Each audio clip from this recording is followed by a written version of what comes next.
Now DNA fingerprinting को एक simple से डायग्राम में रिप्रेजेंट करते हैं पूरा एंटायर प्रोसेस को। पहला स्टेप था isolation of DNA, second step is amplification,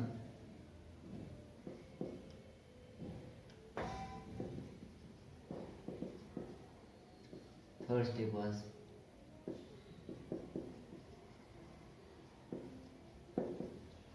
fragmentation, fourth step gel electrophoresis, fifth step southern blotting, sixth probe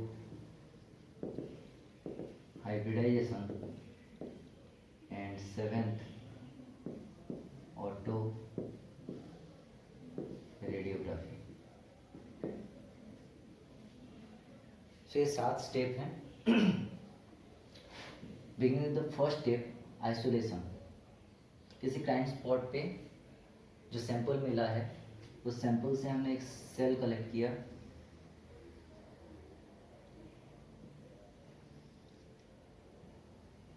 तो बहुत लोगों को कंफ्यूजन ये होता है कि अगर ब्लड सैंपल मिला हुआ है कल्प्रिट का, तो ब्लड सैंपल जब भी हम बोलते हैं हमारे दिमाग में इमीडिएटली आरबीसी स्ट्राइक करता है, as the RBC is a nucleated. वहाँ पे कंफ्यूजन क्रिएट होता है कि आरबीसी अगर मिला हुआ है तो आरबीसी से हम, वो तो न्यूक्लियस है नहीं, तो वहाँ से क्रोमोसोम कहाँ से आएगा, डीएनए कहाँ से आएगा। बट उस टाइम पीरियड के लिए हम कुछ देर के लिए ये भूल जाते हैं कि ब्लड सैंपल का मतलब वहाँ पे डब्ल्यूबीसीज भी होते हैं ना। उस डब्ल्यूबीसीज से हम कलेक्ट कर सकते हैं DNA.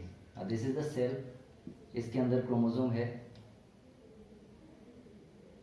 End of course DNA है। इसे हमने डिफरेंट एंजाइमेटिक ट्रीटमेंट करके निकाल लिया डीएनए को। Suppose this is the DNA. Now as the sample is very less, हमें क्या करना है, इस पर्टिकुलर सैंपल को, डीएनए सैंपल को पीसीआर टेक्निक यूज करके इसे मल्टीप्लिकेशन करना है और एम्प्लीफिकेशन करना है। एम्प्लीफिकेशन का मतलब यहाँ पे नंबर ऑफ कॉपीज प्रोड्यूस करना है। ये एक कॉपी हो गया, this is the second copy, third copy, fourth copy and so on. तो काफ़ी सारी कॉपीज हमने क्रिएट कर लिया। अब एक कॉपी को हम निकालते हैं एंड उसे restriction endonuclease, that is the third step, fragmentation. Restriction endonuclease डाल के उसे हमने फ्रेगमेंट कर लिया। एंड फ्रेगमेंट्स, ये जो फ्रेगमेंट्स क्रिएटेड हैं, ये फ्रेगमेंट्स अलग अलग साइज के हैं, अलग अलग वेट के हैं। तो इसे हमें जेल इलेक्ट्रोफोरेसिस के थ्रू क्या करना है, सेपरेट करना है, सारे फ्रेगमेंट्स को अलग अलग करना है। जेल इलेक्ट्रोफोरेसिस के लिए रिक्वायरमेंट क्या है, एक जेल रिक्वायरमेंट है, that is the agarose gel, 1% agarose gel, remember. अब दिस इज द जेल। यहाँ पे मैंने सैंपल लोडिंग वेल क्रिएट किया by using comb. This are the sample loading well. इसमें मैंने डीएनए पोर किया। डीएनए पोर करने के बाद डीएनए फ्रेगमेंट जो मुझे मिला है by the help of restriction endonuclease, उसे मैंने यहाँ पे पोर किया। नेगेटिव इलेक्ट्रोड मैंने towards the sample loading well and opposite direction में पॉजिटिव इलेक्ट्रोड सप्लाई किया। एंड लेट्स सपोज 45 मिनट्स के लिए मैं इलेक्ट्रिसिटी सप्लाई कर रहा हूँ। Now the thing is, as the DNA contains the phosphoric group और phosphoric acid और phosphate group, ये नेगेटिवली चार्ज हैं। तो सारे के सारे डीएनए पार्टिकल्स जो इसके अंदर प्रेजेंट हैं वो सारे के सारे नेगेटिवली चार्ज पार्टिकल्स हैं। तो नेगेटिव इलेक्ट्रोड क्या करेगा, नेगेटिव चार्ज को रिपेल करेगा। इस जेल के अंदर जो पोर्स हैं, छोटे छोटे पोर्स हैं, इन पोर्स के थ्रू डीएनए मूव करने वाला है। Suppose this are the pores, ठीक है, ये रैंडमाइज्ड प्रेजेंट होता है। तो इसके अंदर से जब नेगेटिव इलेक्ट्रोड ने उसे रिपेल कर दिया, तब वो डीएनए फ्रेगमेंट्स इन पोर्स के थ्रू आगे की तरफ मूव करेगा। एंड जितना साइज छोटा होगा उतना ही वो रैपिडली मूव करेगा एंड सबसे डिस्टेंटली प्लेस्ड रहेगा। तो जितना छोटा साइज उतना ही ज़्यादा दूर तक वो रन कर पाएगा, क्योंकि उसे पोर के थ्रू इजी हो जाएगा मूव करना। इन दैट केस अलग अलग टाइप के अलग अलग जगह पे ये डीएनए फ्रेगमेंट्स जो हैं depending upon their molecular size, जितना छोटा होगा उतना ही आगे जाएगा, जितना बड़ा होगा उतना ही नीचे रह जाएगा। तो इन दैट केस अलग अलग टाइप अलग अलग बैंड्स और अलग अलग डीएनए के फ्रेगमेंट्स डिफरेंट डिफरेंट लोकेशंस पे यहाँ पे एलोकेटेड हो गए। बट रिमेंबर, ये जो भी है ये मुझे दिखाई नहीं दे रहा है। दिस डीएनए बैंड्स और DNA fragments are not visible to me. ठीक है, मैं यहाँ रैंडमली ऐसे ही इसे शो कर रहा हूँ, बट रिमेंबर ये विजिबल नहीं है अभी के लिए। अब मैंने यहाँ पे 3 क्यों लिया हुआ है? 3 इसीलिए लिया हुआ है, सपोज जैसे सीआईडी में होता क्या है, एक दया होता है, ये दया जाता है दरवाज़ा तोड़ के कहाँ, क्राइम स्पॉट पे। ठीक है, और क्राइम स्पॉट पे उसे कुछ खून के ट्रेसेस मिले जो कि एज्यूम किया जा रहा है कि वो कल्प्रिट का है। अब इस खून ट्रेसेस को और ब्लड ट्रेसेस को उसने कलेक्ट कर लिया। कलेक्ट करने के बाद अब मुझे नहीं पता ये कल्प्रिट कौन है, ना ही दया को पता है, किसी को नहीं पता कल्प्रिट कौन है। कल्प्रिट का जो खून ट्रेसेस मिला है, ब्लड ट्रेसेस मिला है, उसको सी नाम से मैंने यहाँ पे प्लेस कर दिया। सारा प्रोसेस कंप्लीट करने के बाद सी वेल के अंदर मैंने कल्प्रिट का जो सैंपल मिला हुआ है उस सैंपल को मैंने लोड कर दिया, जेल इलेक्ट्रोफोरेसिस करवा दिया। अब मेरे पास 2 सस्पेक्ट्स हैं, one is X and another is Y.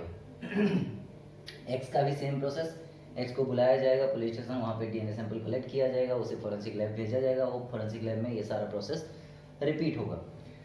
Now x का भी ऐसे इस तरह से फ्रेगमेंट्स क्रिएट किए गए, उसे भी रन करवा दिया गया, वाई का भी रन करवा दिया गया। अब ऑल द प्रोसेसेस जो भी यहाँ पे चल रहा है ये सारे के सारे मेरे एजम्पशन पे चल रहे हैं। मैंने एज्यूम कर लिया है कि डीएनए फ्रेगमेंट्स अभी इस टाइम ड्यूरेशन के बाद सेपरेट हो चुके हैं। मुझे क्या चेक करना है, इन बैंड्स को कंपेयर करना है, लेकिन जब दिखेगा तब ना मैं कंपेयर करूँगा।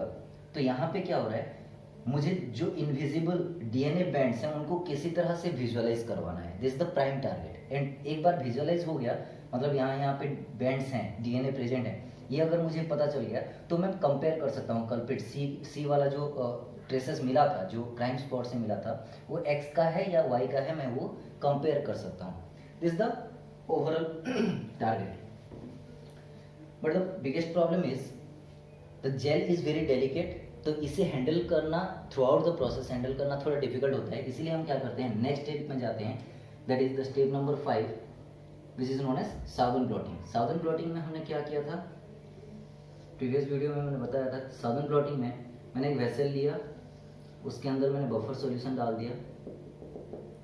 ठीक है, बफर सॉल्यूशन इसीलिए ताकि पीएचबी अल्टर ना हो और डीएनए का कोई भी फ्रेगमेंट्स डिस्ट्रॉय ना हो। बफर सॉल्यूशन के ऊपर इस जेल को मैंने प्लेस कर दिया, जो कि डिफरेंट फ्रेगमेंट्स को डिफरेंट लोकेशंस पे कंटेन कर रहा है। इसके ऊपर मैंने डाल दिया nitrocellulose membrane. This is the nitrocellulose membrane. And nitrocellulose membrane के ऊपर मैंने डाल दिया पेपर टॉवल, ताकि वो मॉइस्चर को एब्जॉर्ब कर ले। एंड इस पेपर टॉवल के ऊपर मैंने प्लेस कर दिया एक वेट। ठीक है, इस वेट की वजह से प्रेशराइज होगा। प्रेशराइज होते ही बफर सॉल्यूशन, क्योंकि as the gel is sponge like structure, porous होता है, कैपिलरी राइज होगा।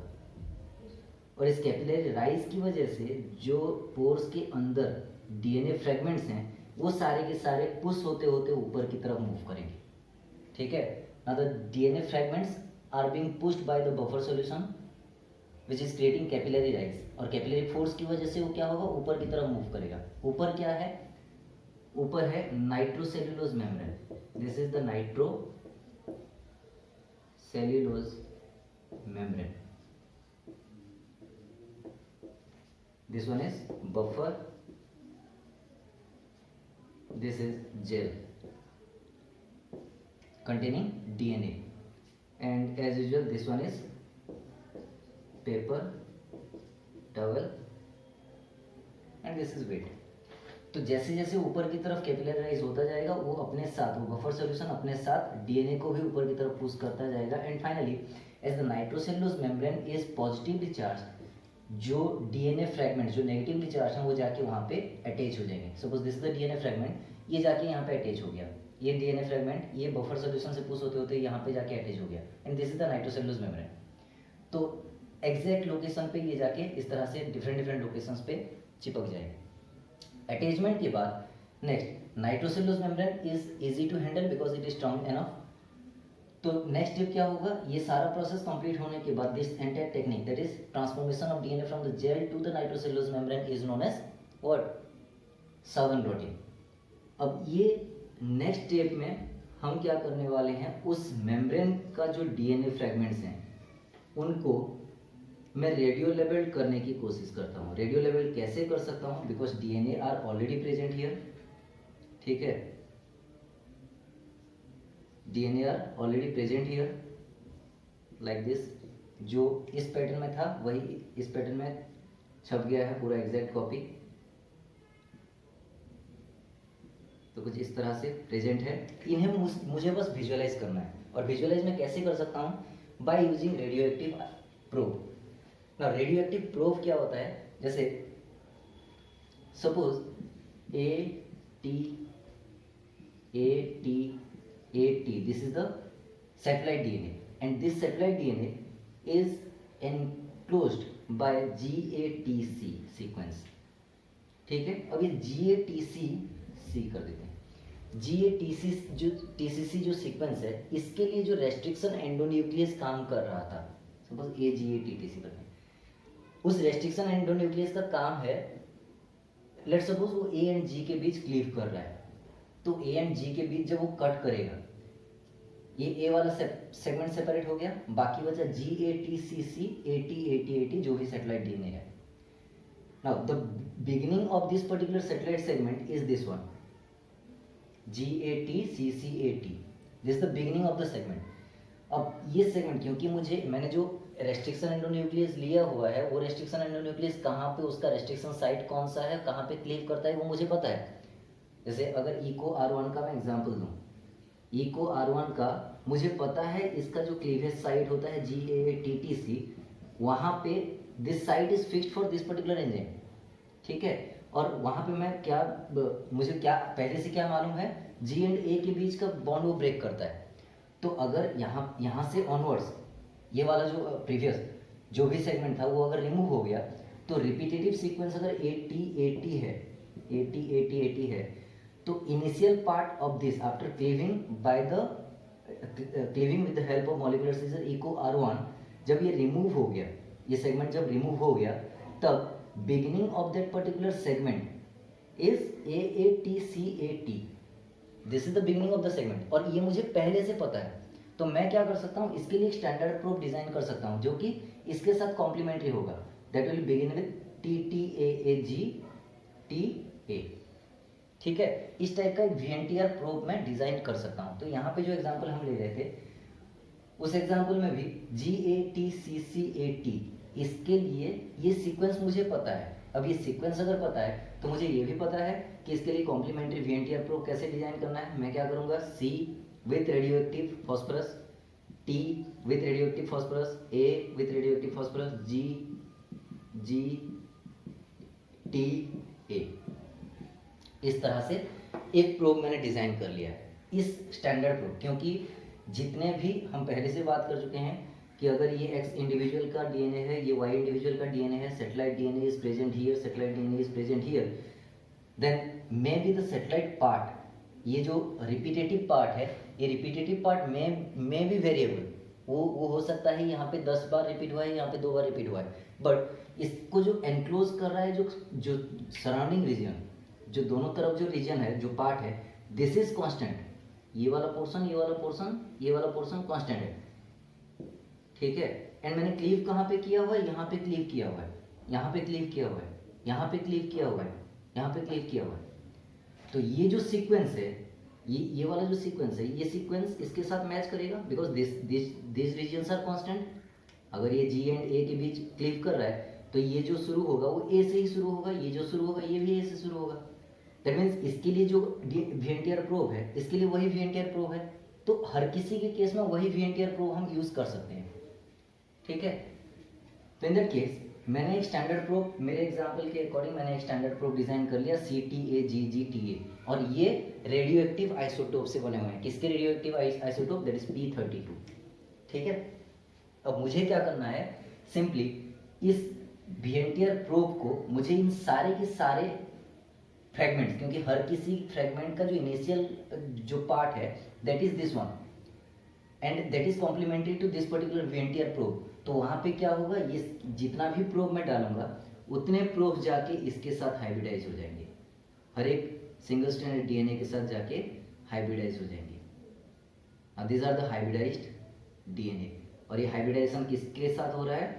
Radio active probes. ठीक है, रेडियो एक्टिव लेने का मेन टारगेट पहले भी बता चुका हूँ, रेडियो एक्टिव लेने का मेन टारगेट जब हम इसको एक्सरे की तरफ एक्सपोज करें तब ये रेडियो एक्टिव आइसोटोप के प्रेजेंस की वजह से एक फ्लोरोसेंट कलर जनरेट करे। ठीक है, so this is what I am doing in probe hybridization. तो this is the step number 6। Now probe hybridization के बाद इसे एक्सरे के अंदर auto radiography,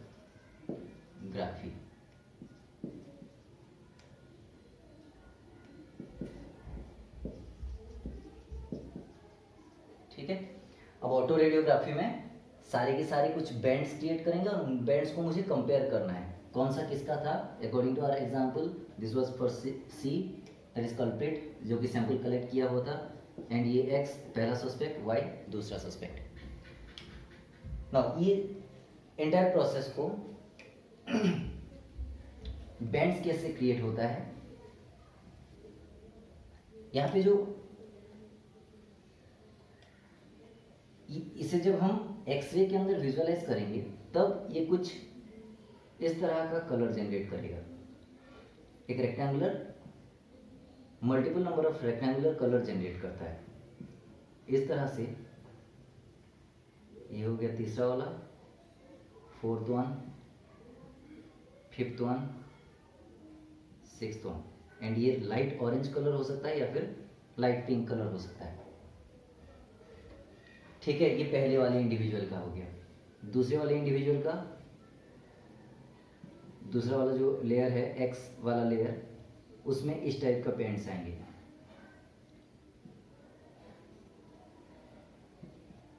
and third one is again like this,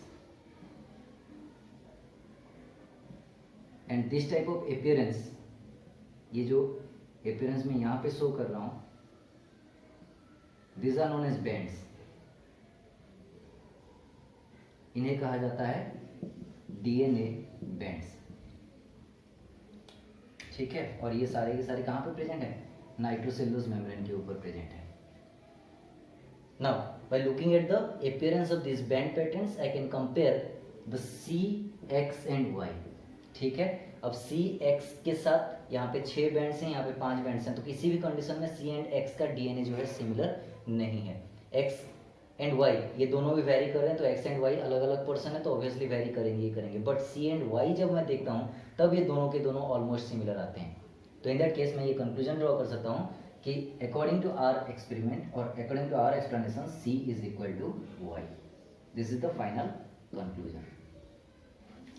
ठीक है, अब ओवरऑल प्रोसेस में ये हो गया। सबसे पहला ये वाला हो गया first step, that is the isolation. This was cell, इसके अंदर से मैंने आइसोलेशन में डीएनए निकाल लिया, isolation process, this is DNA. Then number two is amplification. Amplification का मतलब multiple number of copies of this particular DNA has been generated by using PCR technique, PCR.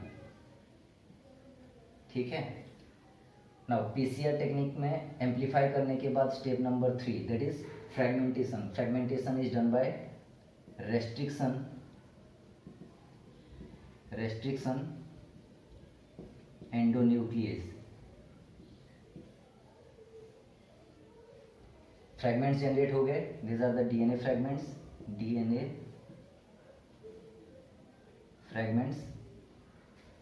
Now यहाँ पे step number 4 that is gel electrophoresis. Gel electrophoresis में this one is gel, ठीक है, randomly मैंने 45 लिया था। And this are the sample loading well. Next step number 5, that is Southern blotting. Southern blotting, this was first invented by E.M. Southern. ठीक है, invented by E.M. Southern. उसके बाद चलते हैं next step 6. Step 6 is probe hybridization. These red color marks are known as probe, VNTR probes.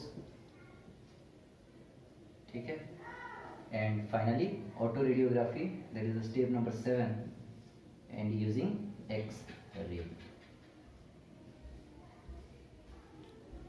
ठीक है, remember x ray use किया जाता है in case of probe hybridization, whereas अगर हम इथिडियम ब्रोमाइड यूज कर रहे हैं, ETBR, इथिडियम ब्रोमाइड यूज कर रहे हैं, then we can go for UV ray. तो वहाँ पे probe hybridization is an optional case. Ethidium bromide जब जेल प्रिपेयर किया जाता है तब इथिडियम ब्रोमाइड के कुछ ट्रेसेस ऐड कर दिए जाते हैं। Ethidium bromide acts like chelating agent. Chelating agent का मतलब क्या है, ये जाके डीएनए बैंड्स के साथ और डीएनए फ्रैगमेंट्स के साथ जाके बाइंड कर जाता है, और जब यूवी रे के अंदर और यूवी रे पास करता है उस पर्टिकुलर जेल के थ्रू या फिर नाइट्रोसेलुलोज मेम्ब्रेन के थ्रू, उस टाइम पीरियड में इथिडियम ब्रोमाइड के अटैचमेंट की वजह से ये लाइट पिंक कलर अपेयर करवाता है। ठीक है, तो वहाँ पे भी बैंड पैटर्न इसी तरह का अपेयर करेंगे, तो कोई प्रॉब्लम नहीं है। आइदर इथिडियम ब्रोमाइड स्टेप में यूज़ कर लो, यूवी रे यूज़ करो, या फिर प्रोब हाइब्रिडाइज करवा के ऑटो रेडियोग्राफी में एक्सरे को यूज़ किया जाए। दोनों में से कोई भी ऑप्शन चलेगा। अल्टीमेटली ऑटो रेडियोग्राफी में हमें कंक्लूजन मिल गया C = Y। This is what DNA fingerprinting is, and it was first invented by Alec Jeffrey.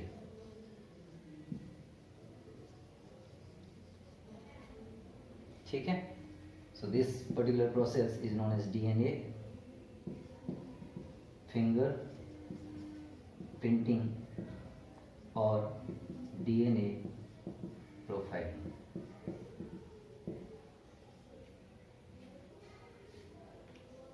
Clear?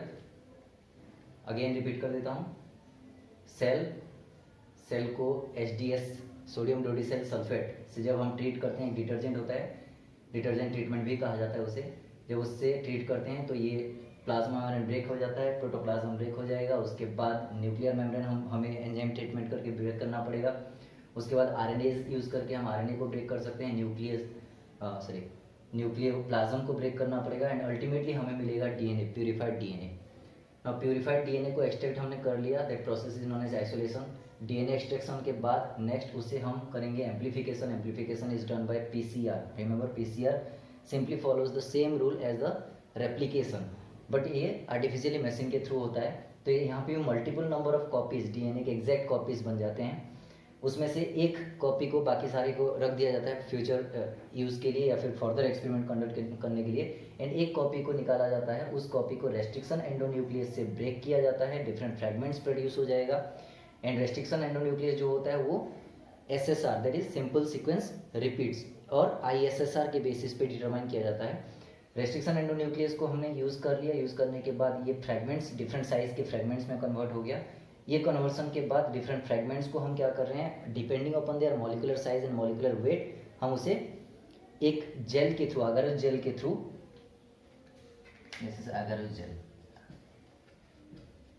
अगारोस jail के थ्रू हमने उन फ्रैगमेंट्स को सेपरेट कर लिया। सेपरेट करने के बाद हमें उसको एक मेम्ब्रेन, नाइट्रोसेलुलोज मेम्ब्रेन जो कि पॉजिटिवली चार्ज होता है, उसमें ट्रांसफर करना है। उस प्रोसेस को कहा जाता है southern blotting technique, and southern blotting technique was first invented by E.M. Southern. उसके बाद नेक्स्ट साउदर्न ब्लॉटिंग टेक्निक में हमने ट्रांसफर कर दिया। ट्रांसफर करने के बाद उसको हम प्रोब हाइब्रिडाइजेशन कर रहे हैं। प्रोब हाइब्रिडाइजेशन का मतलब होता है कुछ रेडियो एक्टिव VNTRs को लैब के अंदर डिजाइन किया जाता है आर्टिफिशियली, एंड उस डिजाइन रेडियो एक्टिव प्रोब और रेडियो एक्टिव VNTR प्रोब को हम क्या करते हैं, इन फ्रैगमेंट्स के साथ एसोसिएट करते हैं, हाइब्रिडाइज करते हैं। That process is known as probe hybridization. Probe hybridization होने के बाद फाइनली ऑटो रेडियोग्राफी के अंदर एक्सरे की तरफ जब उस नाइट्रोसेलुलोज मेम्ब्रेन को एक्सपोज किया जाएगा तब इस रेडियोएक्टिव प्रोब के प्रेजेंस की वजह से ये कुछ बैंड्स क्रिएट करते हैं, and by comparing those bands we can give a conclusion that whether the culprit or the sample collected belongs to X person or Y person or Z person. ठीक है, as per our example it is X is equal to Y, क्योंकि यहाँ पे जो जहाँ जहाँ पे bands है यहाँ पे भी वहीं वहीं पे उतने ही बैंड्स एग्जिस्ट करते हैं. This is all about the DNA fingerprinting.